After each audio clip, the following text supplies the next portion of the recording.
Our next award, the Gerald Holman Distinguished Service Award, recognizes outstanding service to the Academy and is presented each year to an individual who has advanced the mission of the Academy in a significant and lasting way.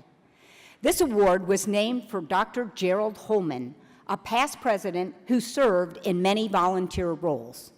This year's recipient is Dr. Phil Rodgers. Dr. Rodgers is an associate professor of family medicine and internal medicine at the University of Michigan, where he also directs the adult palliative care clinical program.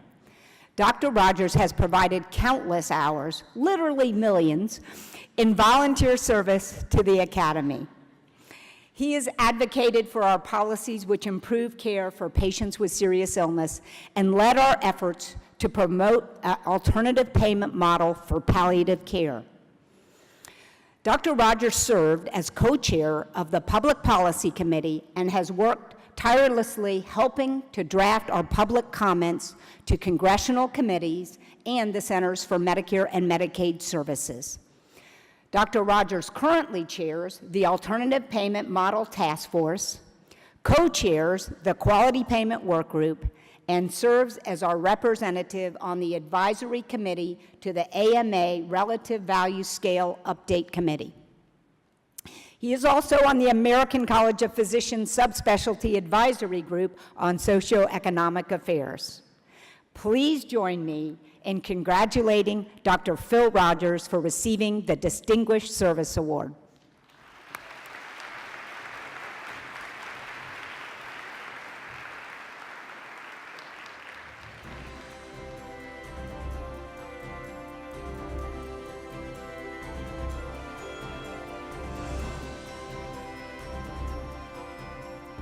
Thank you, Janet. Those of you who know me know that it's rare that I'm without words, but I'm close today. This is a tremendous honor, not only to be recognized by the Academy, but to join the prior recipients of this award and today's other honorees who are inspirations, mentors, and role models for me. I want to start by doing something that should be obvious, which is saying that no accomplishment, particularly in palliative care, belongs to any one person alone. I have many, many people to thank and not enough time to thank them, but I want to start. First, last, and always, my wife, Tanya, whose love, friendship, support, and tolerance for my absence make this work possible. She's also the best primary palliative care physician I know, present company included. I want to thank my team at the University of Michigan. My work takes me away from them, but I never have to worry that our patients and families are in the care of the best interdisciplinary palliative care team in the country, present company included. That's them over there, I think. I want to thank the Academy's leadership for its vision and commitment to better policy and payment for better palliative care. That vision and commitment have been sustained across multiple presidents and boards and supported by the hardest working staff in show business. I need to particularly recognize Jackie Kaczynski, who is my partner in policy and advocacy, and who is dying now because she does not like to be recognized. Thank you. Thank you. To pay Jackie back for the embarrassment, I am going to urge you to count us in at the AMA. Much of the work we do owes itself to being at the table. So those of you who are members of the AMA, please continue your membership. Those who are considering joining, please do so. And lastly, I want to thank all of you. My colleagues in the field who work every day to raise the bar for excellence in palliative care delivery, education, research, and innovation. It is your work that makes advocacy possible. It is your work that allows us to stand in front of stakeholders and make the case for better policy and payment to let you do more of what you do. So I was inspired by Eduardo's sort of 3 challenges, and I want to respond to those by a 3-step call to advocacy for each and every one of you, because I tell you the field needs your expertise. So from what I've learned, I'm going to share with you the following. Number 1, show up.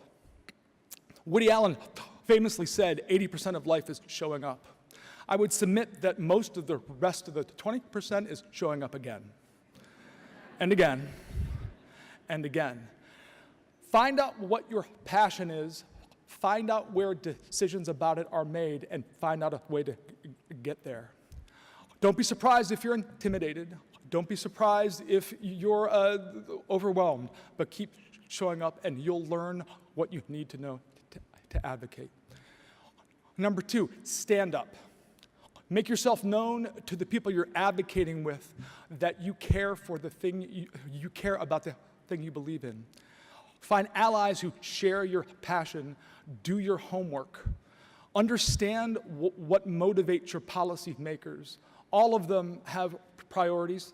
All of them have needs. All of them have bosses. All of them have politics. And if you take the time to know that, you will figure out how to make progress. And number 3, speak up. Once you've gotten to know your policies, your policy makers, what motivates them, what complicates them, what their challenges are, you will know how to make your case. Bring stories and data, speak to the head and the heart, and I promise you, you will make progress.